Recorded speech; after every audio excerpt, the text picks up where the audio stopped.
Hello friends, welcome to rail career. दोस्तों, आज की इस वीडियो पर मैं आपको RRB NTPC under graduate CBT women की एक्सपेक्टेड कतार बताने वाला हूँ। इसके पहले मैंने एक वीडियो बनाया था जो कि आपका ग्रेजुएट लेवल सीबीटी 2 के लिए था। उस वीडियो पर आप लोगों ने काफी अच्छा रिस्पॉन्स किया है। उससे आप लोगों ने कमेंट भी किया है। कमेंट्स का रिप्लाई मैं आपको धीरे धीरे प्रोवाइड कर दूंगा। अगर आपने अभी तक वो वीडियो नहीं देखा है, इसका लिंक मैं आपको डिस्क्रिप्शन में प्रोवाइड कर दूंगा। जो कि हमारा वीडियो, ये वाला वीडियो था। आप इसको एक बार देख लीजिएगा। अगर आपका सीबीटी 2 एग्जाम देने जा रहे हैं तो आपको एक अंदाजा मिल जाएगा कि आप कितना तक आप जा सकता है।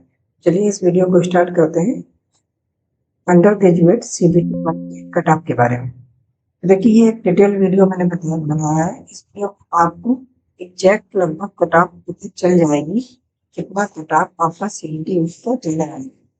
चलिए वीडियो को स्टार्ट करते हैं। देखिए दोस्तों, यहाँ पर मैंने एक चार्ट रखा है। ये आपका वैकेंसी टेबल है जो अंडर ग्रेजुएट का वैकेंसी निकाला गया था। टोटल पोस्ट था आपको 3,445 पोस्ट। इसमें आपका कमर्शियल कम ticket clerk CCTC, account clerk कम टाइपिस्ट, जूनियर क्लर्क कम टाइपिस्ट और पेड क्लर्क टीसी, इन 4 टाइप की पोस्ट थी जो आपका लेवल 3, लेवल 2 और लेवल 2 का पोस्ट रहने वाला है। इसमें जो आपका ये पोस्ट है, इन सबकी अलग अलग संख्या दी गई है, कौन सी कैटेगरी की कितनी पोस्ट निकाली गई है। यहाँ पर जो मैं आपको कट ऑफ का एक डिटेल एनालिसिस दूंगा। उसमें से पहले चीज देखिए, ये आपका वैकेंसी टेबल है। आपका कैटेगरी 1, 2, 3 एंड 4। ध्यान से 1, 2, 3 एंड 4, ये आपका चारों टाइप का कैटेगरी है। जो आपका पहला है सीसीटीसी, मैंने पहले आपको बता दिया। ये अकाउंट का टाइपिस्ट जूनियर, इसके बाद ट्रेंड का। इन चारों टाइप की वैकेंसी में सीबीटी 1 में रेलवे क्या करता है, 15 टाइम्स कैंडिडेट को क्वालिफाई करता है। अब ये 15 टाइम कैंडिडेट को क्वालिफाई करता है तो पहले तो आपको ये पता होना चाहिए कि टोटल कितना कैंडिडेट रेलवे सीबीटी 1 में क्वालिफाई कर रहा है। तो देखिए, अगर टोटल वैकेंसी आप देखें, हर कैटेगरी का 15 टाइम्स कर लीजिए। फर्स्ट कैटेगरी का 15 टाइम्स करेंगे तो इस तरीके से आपको नंबर्स प्राप्त होंगे। इन नंबर्स को जब आप टोटल सम करेंगे वैकेंसी का, टोटल वैकेंसी का 15 टाइम्स, आपको 51,657 टोटल इतने कैंडिडेट्स को रेलवे सीबीटी 1 में क्वालिफाई करेगा, जो आपका टोटल वैकेंसी का 15 टाइम्स। इसको आप अच्छे से समझ लीजिए क्योंकि आगे की कैलकुलेशन आपको इसी समझ में आएगी। नेक्स्ट देखिए, यहाँ पर मैंने एक रैंक मित्रा का एनालिसिस यहाँ पर रेड किया है। तो ये आपका बिल्कुल सही एनालिसिस रहने वाला है। इसमें लगभग ज्यादातर लोग ना अपना आंसर की से यहाँ पर चेक करते हैं। चेक करने में उन सबका मार्क्स और जो भी डाटा रहता है सारा इसमें सेव हो जाता है। तो ये रैंक का IQ का एक क्लिप है जिसमें अच्छे से देख लीजिए। जो सीबीटी 1 में मार्क्स है, यही तो आपको मार्क्स दिखाया गया है। टोटल स्टूडेंट्स, इसमें कैटेगरी वाइज स्टूडेंट, यूआर में कितने हैं, ओबीसी में कितने हैं, डब्ल्यूएस में कितने हैं, एससी एसटी में कितने कैंडिडेट्स कितने मार्क्स के ऊपर हैं। तो अगर यहाँ पर देखिए 95 मार्क्स, ऐसे कितने स्टूडेंट्स हैं जिनके 95 मार्क्स से ज्यादा हैं। यहाँ पर देखिए टोटल 0 कैंडिडेट्स, ऐसा कोई भी कैंडिडेट नहीं है सीबीटी 1 में जिसने भी अपना अपना आंसर किया है, चेक किया है उसका 95 प्लस में, ऐसा कोई भी कैंडिडेट नहीं है। जैसे अगर आप 90 मार्क्स का देखें, ऐसा कोई कैंडिडेट नहीं है जिसका 90 प्लस मार्क्स आया है और सीबीटी 1 की आंसर की है, ऐसा कोई भी कैंडिडेट नहीं है। नेक्स्ट देखिए, यहाँ पर जो 85 है, 85 अगर मार्क्स देखो तो 85 प्लस जिन कैंडिडेट्स के मार्क्स बन रहे हैं आफ्टर नॉर्मलाइजेशन। ये देखिए रैंक मित्रा का नॉर्मलाइजेशन है। हो सकता है रेलवे का नॉर्मलाइजेशन 1-2 नंबर और एक्स्ट्रा हो जाए, 3 नंबर एक्स्ट्रा हो जाए, क्योंकि सीबीटी 1 में भी मैंने ग्रेजुएट लेवल में क्या था कि रैंक मित्रा का जो नॉर्मलाइजेशन दिखा रहा था 5 to 6 नंबर दिखा रहा था। रेलवे का जो नॉर्मलाइजेशन वो 7 से 8 नंबर तक नॉर्मलाइजेशन रेलवे का हुआ है। मतलब 2 से 3 नंबर एक्स्ट्रा नॉर्मलाइजेशन रेलवे ने आपको दिया है रैंक मित्रा के अकॉर्डिंग। तो ये आपके 2 से 3 नंबर आपको, जो मैं कट ऑफ बताऊं उसमें आपको एक्स्ट्रा ऐड करना है लास्ट में, क्योंकि नॉर्मलाइजेशन का इफेक्ट होता है। तो यहाँ पर देखिए 85 नंबर से जिनके ज्यादा है, वैसे 230 कैंडिडेट है जिसमें 57 आपके रिमार्क हैं, 119 आपका ओबीसी का, 48 ईडब्ल्यूएस का, 6 एससी जीरो बढ़िया एस टी का है। इसी तरीके से आप देखें तो 80 प्लस नंबर वाले कैंडिडेट 3,382 है। 75 प्लस वाले 16,616 कैंडिडेट हैं। अगर आप 70 प्लस नंबर को बोले तो यहाँ पे 44,129 कैंडिडेट ऐसे हैं जिनके 70 से ज्यादा नंबर नॉर्मलाइजेशन होने के बाद मिले। देखिए इस टेबल को आप अच्छे से देख लीजिए। नेक्स्ट देखिए, ये मैंने यहाँ पर सिर्फ मैं आपको एक किसी जोन का कट ऑफ बताऊंगा। इसके अकॉर्डिंग बाकी जिस भी जोन से आपने फॉर्म अप्लाई किया है इसी के अकॉर्डिंग अपना कट ऑफ निकाल सकते हैं। सिर्फ मैं एक जोन का यहाँ पे बताने वाला हूँ। देखिए मैंने गोरखपुर जोन को सिलेक्ट किया है। इस जोन में क्या है, टोटल आपका नंबर ऑफ वैकेंसी है वो 120 है। टोटल 120 वैकेंसी है। इसमें से सिर्फ 3 टाइप की वैकेंसी है, एक कैटेगरी के, 3 कैटेगरी का और 6 कैटेगरी। पहला कैटेगरी आपका सीसीटीसी है, कमर्शियल कम्प्लीटेड। दूसरा जो कैटेगरी है वो जूनियर क्लर्क कम टाइपिस्ट है और तीसरा ट्रेन क्लर्क है। यहाँ पे 2 नंबर का जो पोस्ट है वो आपका नहीं दिया है। 2 नंबर के कोई वैकेंसी नहीं, अकाउंट क्लर्क टाइपिस्ट, इसको कोई वैकेंसी नहीं है गोरखपुर जोन में। आप इसी के अकॉर्डिंग उसका निकाल सकते हैं। तो यहाँ पर देखिए ये 3 टाइप का वैकेंसी है, जिसमें अगर मैं बात करूँ तो पहला वैकेंसी आपका सीसीटीसी का है। सीसीटीसी का जो यूआर में 47 वैकेंसी है, अगर इसका 15 टाइम्स करें 705 कैंडिडेट्स को पास किया जाएगा यूआर के, इसमें सीसीटीसी में गोरखपुर जोन में। इसके बाद एससी के 240 कैंडिडेट पास किए जाएंगे क्योंकि यहाँ पे 16 वैकेंसी है। एसटी का 11 वैकेंसी है, यहाँ पे 165 कैंडिडेट पास किया जाएगा। ओबीसी का 22 वैकेंसी है तो इसका 15 टाइम्स करेंगे 330 कैंडिडेट पास किया जाएगा। ईडब्ल्यूएस का 11 वैकेंसी तो यहाँ पर भी 165 कैंडिडेट्स को सीबीटी में पास किया जाएगा। इस तरीके से कट ऑफ बनाया जाएगा कितने कैंडिडेट क्वालिफाई होंगे। इस तरीके से आप टीसी का देख सकते हैं, इसका टीसी का देख सकते हैं। जितना नंबर ऑफ वैकेंसी उसको 15 टाइम्स कैंडिडेट क्वालिफाई किया जाएगा। टोटल अगर 120 वैकेंसी को 15 से मल्टीप्लाई करें 1800 कैंडिडेट को गोरखपुर जोन में क्वालिफाई किया जाएगा सीबीटी 2 के लिए। सीबीटी 2 में 1800 कैंडिडेट्स की लिस्ट होने वाली है जो सीबीटी 2 देने के लिए क्वालिफाई होंगे। नेक्स्ट देखिए, यहाँ मैंने एक आपको गोरखपुर जोन का एक कैंडिडेट जिसने भी गोरखपुर जोन से एग्जाम दिया है अंडर ग्रेजुएट का, उसके मार्क्स को शो किया है। ये भी आपका रैंक मित्रा का है।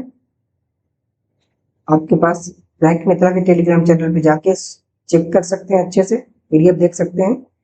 तो यहाँ पर देखिए ये भी उसका है रैंक मित्रा का। तो यहाँ पर देखिए 95 प्लस कोई भी कैंडिडेट नहीं है जिसका 95 प्लस मार्क्स है। सर 90 प्लस कोई भी ऐसा कैंडिडेट नहीं है जिसका मार्क्स है। यहाँ से गेम शुरू होता है।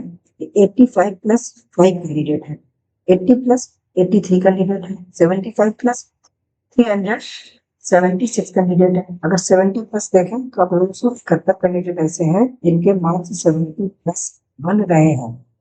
इन 971 में से 145 कैंडिडेट जनरल के हैं और ये आपका 593 ओबीसी का है, 165 ईडब्ल्यूएस का है, 56 एससी का है और 14 कैंडिडेट एसटी का है।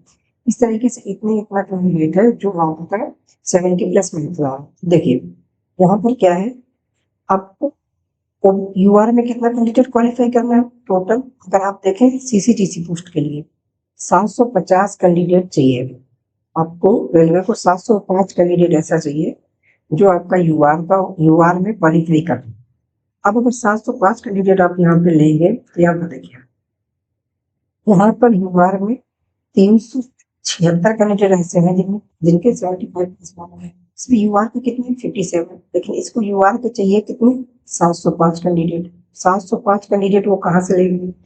अगर 70 या कैटेगरी पर आप आएंगे तो 971 कैंडिडेट उसको मिल जाएंगे जो कि 70 प्लस मार्क वाले हैं। वो 971 कैंडिडेट उसको मिल जाएंगे, लेकिन चाहिए कितने 705। तो क्या करेगा, कट ऑफ को यहाँ से 70 से कुछ इंक्रीज करेगा। मान लीजिए उसने 72 कट ऑफ कर दिया, 72 में उसको 705 कैंडिडेट मिल रहे। 705 कैंडिडेट मिलेंगे तो सारे जनरल वाले तो होंगे नहीं। इसमें क्या होगा, मान लीजिए 143 में से 2 नंबर कट ऑफ यहाँ पे बढ़ाएगा, मान लीजिए 120 कैंडिडेट उसको युवा के मिल गए।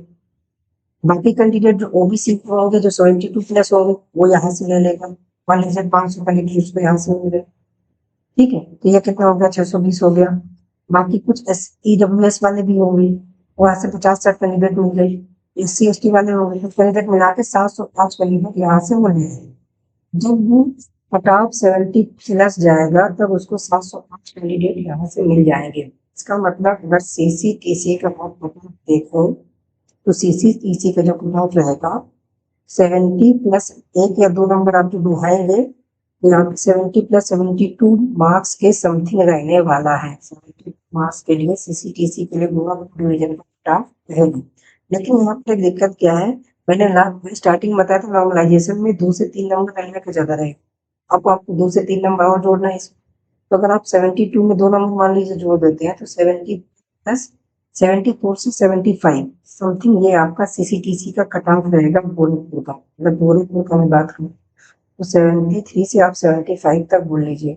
इससे कम ज़्यादा आपको थोड़ा बहुत हो सकता है, इससे बहुत ज़्यादा आपको वेरिएंस इसमें देखने को नहीं मिलेगा। ये आपका सीसीटीसी का हो गया यूआर का। इसके बाद अगर मैं ओबीसी की बात करूँ तो देखिए ओबीसी में क्या होगा, ओबीसी में लगभग 4 से 500 लड़के यहाँ से तो जनरल में चले गए। यहाँ पे बचेंगे कितने, यहाँ पे बचेंगे 100 से 200 लड़के, 100 या मान लीजिए 200 बच गए। तो उसमें क्या होगा, वो कट ऑफ को नीचे लाएगा। अब और कट ऑफ को नीचे लाएगा, मान लीजिए 70 से नीचे ले आया, 70 से एक दो नंबर नीचे लाएगा, उसको ओबीसी के भी कितने कैंडिडेट चाहिए थे, ओबीसी के आपको कितने कैंडिडेट चाहिए, यहाँ पर देखिए ओबीसी के जो उसको कैंडिडेट चाहिए टोटल, ओबीसी में उसको 330 कैंडिडेट चाहिए।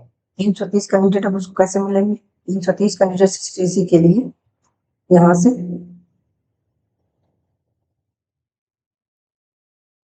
कुछ कैंडिडेट वही उठाएगा ओबीसी की, कुछ कट ऑफ नीचे जाएगी 70 के। मान लीजिए आप 70 के कुछ नीचे जाएगा कट ऑफ, 69 पहुंच गया, 69 पॉइंट कुछ आ जाएगा, 69 पॉइंट कुछ ओबीसी में पहुंचेगा तो उसको क्या होगा, 300 जो कैंडिडेट चाहिए उसको 330 मिल जाएंगे यहाँ से। अब ये ओबीसी का कट ऑफ 69 पॉइंट कुछ बना, लेकिन अब नॉर्मलाइजेशन के 2-3 नंबर जुड़ेगा इसमें तो कितना हो जाएगा 70, मान लीजिए 71 से 73 या ओबीसी का कट ऑफ कह सकते हैं सीसीटीसी के लिए, और ओबीसी के लिए 71 से 73 हो जाएगा। इसी तरीके से अगर आप ईडब्ल्यूएस के लिए देखें तो ईडब्ल्यूएस में उसको कितना कैंडिडेट चाहिए, तो ईडब्ल्यूएस में चाहिए 165।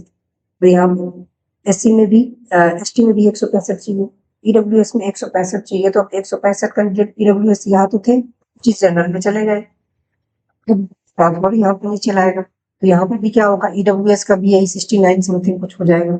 ये ईडब्ल्यूएस का किताब भी आप ओबीसी के बराबर ही रख लीजिए, इतना ओबीसी के बराबर ही ईडब्ल्यूएस का किताब रहने वाला है 71 से 73। इसके बाद अगर आप एस सी की बात करें तो यहाँ पर देखिए एस सी में उसको कितना कैंडिडेट चाहिए, तो ये शेड्यूल कास्ट में उसको कैंडिडेट चाहिए 240 टोटल। 240 उसको कहाँ से मिलेगा, यहाँ पर एससी का जो कैंडिडेट है 56 कैंडिडेट है जो 70 प्लस रहने वाला है, 146 कैंडिडेट है जो 65 प्लस है, उसको चाहिए 200। यहाँ पर कितना चाहिए उसको 240। 240 के लिए क्या करेगा, वो कट ऑफ यहाँ तक लाएगा, क्योंकि कुछ कैंडिडेट यहाँ से जनरल में चले जाएंगे, 20-20-30 कैंडिडेट जो भी गए जनरल में। 240 चाहिए के लिए उसको 60 के प्लस 60 के नीचे आना पड़ेगा। 60 के नीचे आएगा, मान लीजिए 58 पहुंच गया, 58 पॉइंट पहुंच गया। 58 पॉइंट में अब मैंने कहा 2-3 नंबर आप नॉर्मलाइज लगा लीजिए, यहाँ पे कितना पहुंच जाएगा 61, 62 समथिंग या 63 तक समथिंग, ये आपका एससी का कट ऑफ हो जाएगा। यहाँ पे एससी का कट ऑफ क्या बनेगा 61 से 64 समथिंग समझ लीजिए, ये आपका एससी का कट ऑफ रहने वाला है। इसी तरीके से आप एसटी का देखो, एसटी में कितने लोगों को इसकी जरूरत है, कितना लेना है, एसटी में जो वैकेंसी उसका है 165 लोग चाहिए, 165 लोग उसको चाहिए। तो 165 कहाँ से मिलेगा, 165 के लिए यहाँ पर देखिए 2 लोग 75 प्लस ये तो जनरल में चले जाएंगे, फिर 74 लोग 70 प्लस है, ये भी इसमें कुछ हो सकता है जनरल में चले जाएंगे। 165 चाहिए, तो 165 पाने के लिए उसको 170 तक 171 तक यहाँ तक लेना पड़ेगा। यहाँ पर कट ऑफ क्या होगा 50 होगा, ये 50 पॉइंट या 50 समझ लीजिए, 50 के समथिंग, ये 2-3 नंबर लंबा से बढ़ा लीजिए, हम कह सकते हैं एसटी का कट ऑफ रहेगा वो 51 से 55 के समथिंग आपको वेरी करेगा। इस तरीके से आप सीसीटीसी की कट ऑफ निकाल सकते हैं। इसी तरीके से आप जैसे सीसीटी कार्ड निकाल सकते हैं, टीसी का भी कट ऑफ इस तरीके से वैकेंसी के अकॉर्डिंग निकाल सकते हैं। जो मैंने मेथड बताया आप इसी को फॉलो करके कट ऑफ देख लीजिए, आप किस कट ऑफ में आ रहा है, आपको मार्क्स कितने हैं, आपका इसमें सिलेक्शन होगा, आप 72 दे पाएंगे कि नहीं दे पाएंगे। इससे पॉइंट में कुछ ऊपर नीचे हो सकता है, इससे ज्यादा फर्क नहीं पड़ेगा, ये आप अच्छे से समझ लीजिए। तैयारी कीजिए। अगर आपको कोई डाउट है तो आप कमेंट में पूछिए, मैं उसका रिप्लाई देने की कोशिश करूँगा। तो मिलते हैं नेक्स्ट वीडियो में। Thank you.